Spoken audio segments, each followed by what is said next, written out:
On vient de partout, c'est le bout du monde pour beaucoup, mais comme la Terre est ronde, c'est jamais le bout du monde, donc on peut...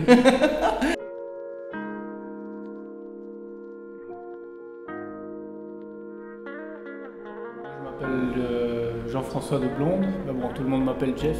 Je m'appelle Saïda. Omar. Je m'appelle Tina. Je m'appelle Eva.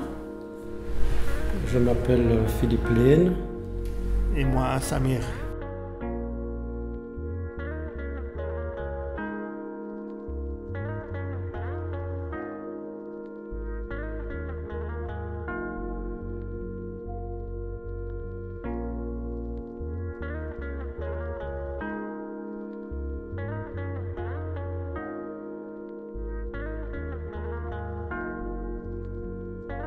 Pour aller quand il fait beau, pour travailler dehors.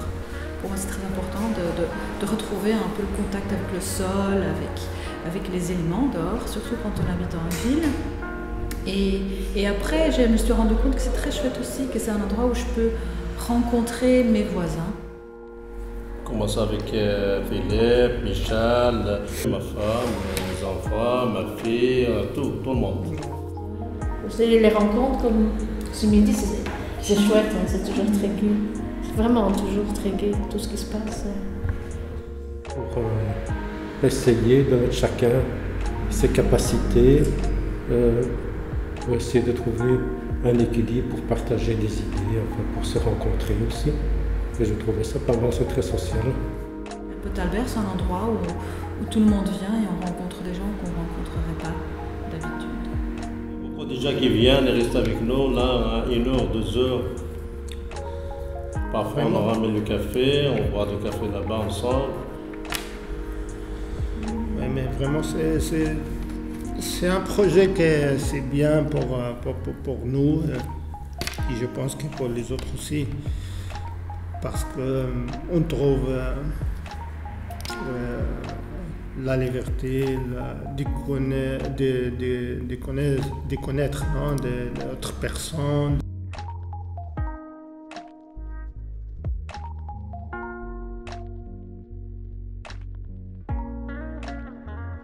Alors il y a une trentaine d'habitants, il y a donc 33 familles, puisque il y a une personne principale qui s'occupe d'une parcelle en fait, mais on voit que parfois les gens viennent avec leurs enfants.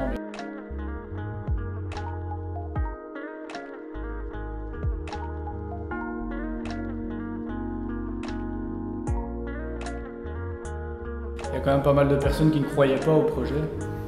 Donc, notamment des personnes qui auraient plutôt désiré un parking à cet endroit-là. Il y a toujours beaucoup de pauvreté. Hein. Ici, c'est aussi, comment dirais-je, dans ce sens-là que les jardins peuvent apporter quelque chose. Quand on est de deuxième zone ici. Hein. La première année, non.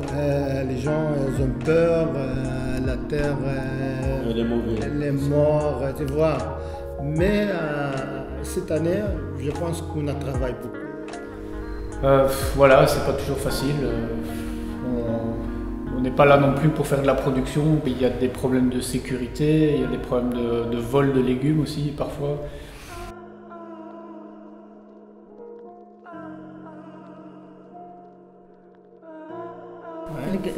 Pommes de terre, tomates, courgettes. Céleri. Parce qu'on veut aussi ramener les oiseaux, les abeilles. On a planté à la fin de mars, on achète les plants de tomates. On mange les tomates ici à août. J'étais au Maroc, je passe les vacances et quand je reviens,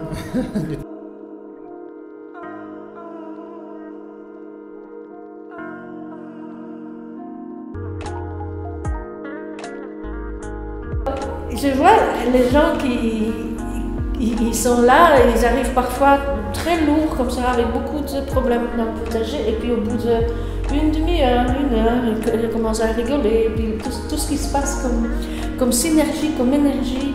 Et ce qui m'impressionne aussi beaucoup, c'est la nature, comme les plantes sauvages reviennent très vite.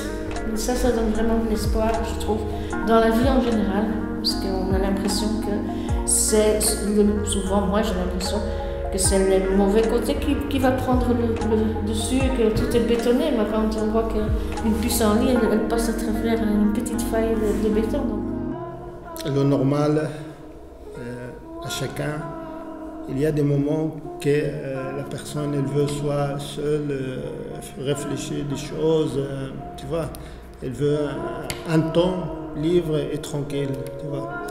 Et je viens ici, je travaille, je fais comme ça, je tire les herbes mauvaises, tu vois, et je travaille, mais en même temps, tu réfléchis de quelque chose. Ici à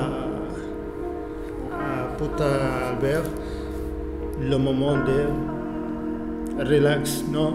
Je travaille, mais en même temps, je suis content de réfléchir. J'ai l'impression que c'est comme une grande respiration, ce potager.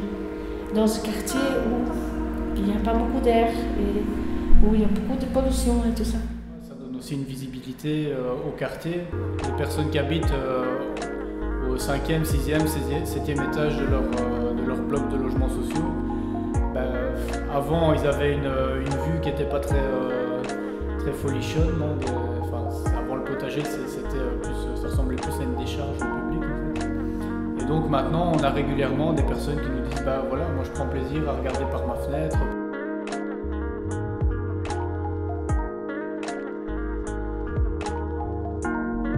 Et on peut aussi repartir du potager pour aller faire le tour du monde, quoi.